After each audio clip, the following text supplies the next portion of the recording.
a blind man walks into a restaurant and sits down. The waiter, who is also the owner, walks up to the blind man and hands him a menu. "I'm sorry, sir, but I am blind and can't read the menu. Just bring me a dirty fork from a previous customer. I'll smell it and order from there." A little confused, the owner walks over to the dirty dish pile and picks up a greasy fork. He returns to the blind man's table and hands it to him. The blind man puts the fork to his nose and takes in a deep breath.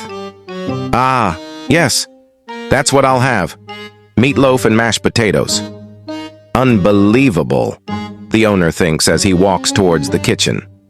The cook happens to be the owner's wife. He tells her what had just happened. The blind man eats his meal and leaves. Several days later, the blind man returns, and the owner mistakenly brings him a menu again. "Sir, remember me? I'm the blind man." "I'm sorry, I didn't recognize you. I'll go get you a dirty fork." The owner retrieves a dirty fork and brings it to the blind man.